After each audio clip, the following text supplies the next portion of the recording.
DSSB TGT SST की high cut off देखकर आपके मन में कई सवाल आ रहे होंगे। कंपटीशन कितना होगा, तैयारी करूं या नहीं करूं, इसका एग्ज़ाम कब होगा और सबसे मेन इसकी कट ऑफ कितनी और ऊपर जाएगी। तो अगले 5 मिनट में मैं आपके सारे डाउट्स क्लियर कर दूंगी। तो आज हम इस क्लास में बात करने वाले हैं डीएसएसबी टीजीटी एसएसटी के रिजल्ट एनालिसिस, कट ऑफ, मेरे मार्क्स कितने रहे और 2026 की हमारी स्ट्रेटेजी क्या रहेगी और आपको अभी प्रिपेयर करना चाहिए या नहीं। हेलो दोस्तों, चाय और चैप्टर्स में आपका स्वागत है। सबसे पहले हम बात करते हैं कि रिज़ल्ट आ चुका है। आपने अपने मार्क्स देख लिए होंगे। कमेंट में ज़रूर बताइए आपके कितने मार्क्स आए हैं। तो इस बार की अगर मैं यूआर की कैटेगरी की बात करती हूँ तो मेल में गई है 151.13 एंड फीमेल गई है 145.67, जो कि हमारी एक्सेप्टेशन से बहुत ज़्यादा हाई है। जब मैं अपनी तैयारी करी तो उस दौरान मैंने देखा था कि सभी टीचर्स 135 से 140 के बीच बता रहे थे, लेकिन ये तो बिल्कुल ही सरप्राइजिंग सा था हमारे लिए। तो जिसका सिलेक्शन हुआ है उसको मैंने कॉन्ग्रेचुलेशंस, और जिसका नहीं हुआ है उसको डिमोटिवेट नहीं होना है और अपनी तैयारी में फिर से लगना है। अगर आपको वीडियो अच्छी लग रही है तो चैनल को लाइक, शेयर और सब्सक्राइब ज़रूर करिए। अब हम बात करते हैं कि 2025 में वैकेंसीज़ कितनी थी। इसमें आप देख सकते हैं मेल में थी 91, जनरल कैटेगरी में 11 वैकेंसीज़ थी, ओबीसी में उसी तरह से सोशल साइंस फीमेल में 138 थी फीमेल्स की यूआर में, और 20 वैकेंसीज थी ओबीसी की। इस तरह से अलग अलग कैटेगरी में डिवाइड होकर टोटल मेल की वैकेंसी आई थी 129 एंड फीमेल की वैकेंसी थी 179। मतलब कि 2024 में वैकेंसीज काफ़ी आई थी कंपैरिजन टू 2025। 2025 की वैकेंसीज की बात भी कर लेते हैं लगे हाथ। तो टीजीटी सोशल साइंस मेल, इसमें वैकेंसीज आई है 178 मेल की है जनरल कैटेगरी से और 60 है ओबीसी से। टीजीटी सोशल साइंस फीमेल में वैकेंसीज आई है 54। मतलब कि आप देख सकते हैं कि उसमें जो लास्ट ईयर जो अब की बार पेपर हुआ है उसमें आई थी 138 वैकेंसीज, और अब की बार 2026 में वैकेंसीज है 54।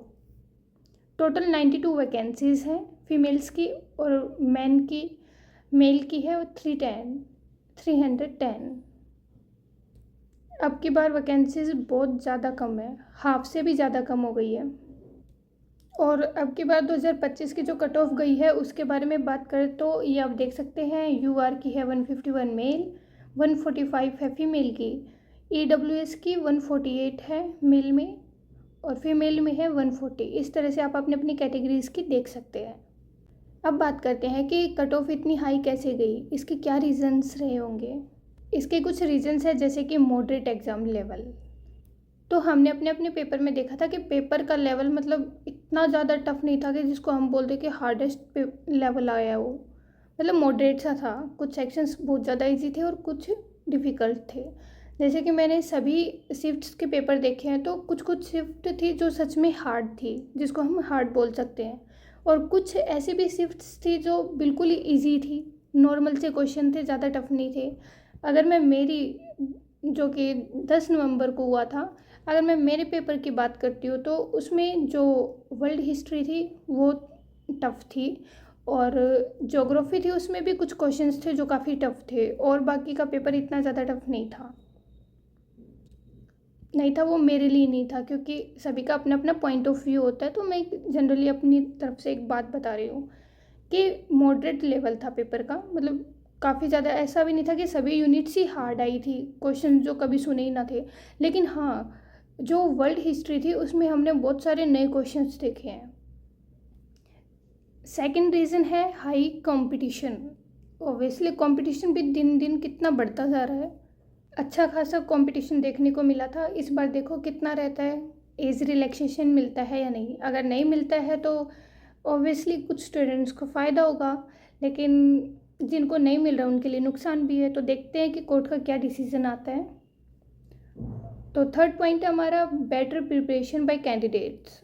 ऑब्वियसली कंपटीशन और उनकी तैयारी लाजवाब है आजकल स्टूडेंट्स की।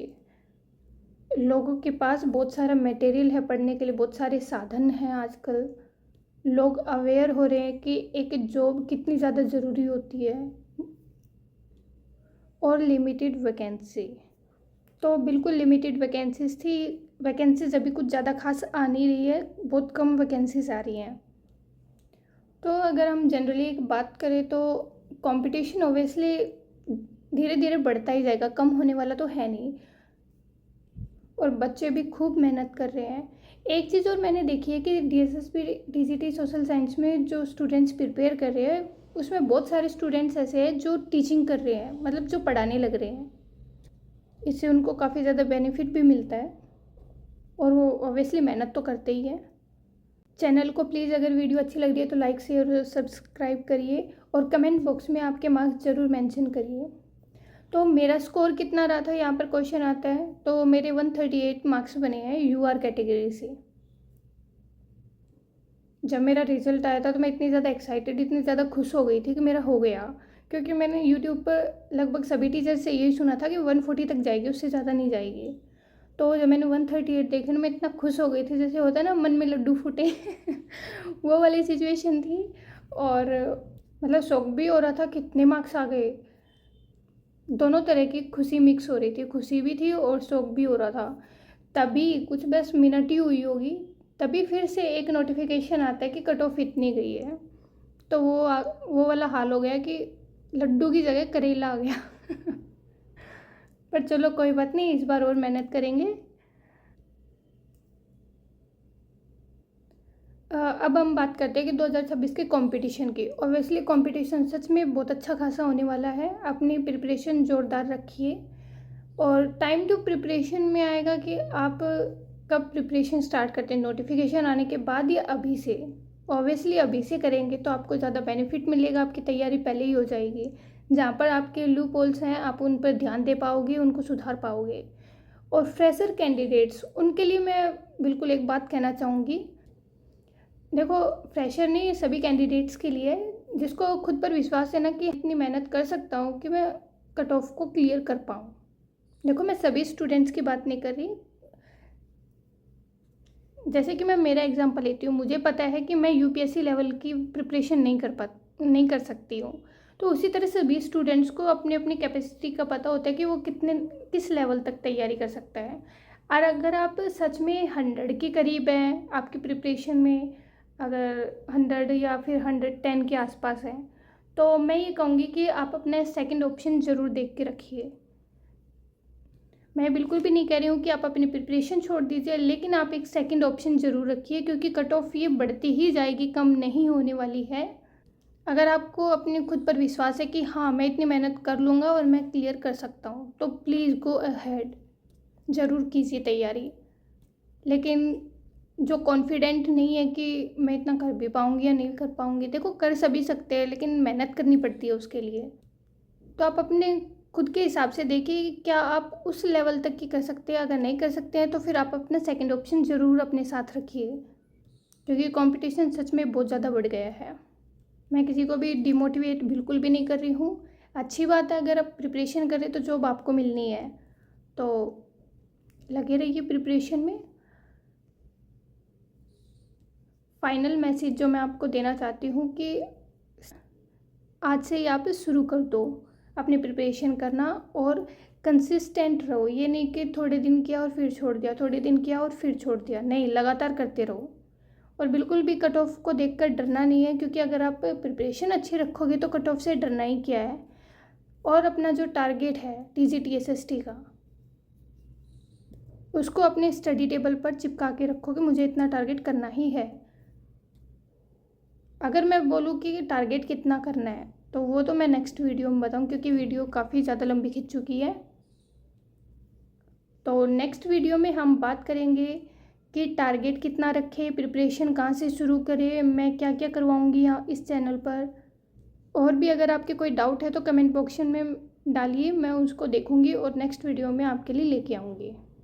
अगर वीडियो आपको अच्छी लगी हो तो चैनल को लाइक शेयर और सब्सक्राइब करिए। Thank you so much for watching this video.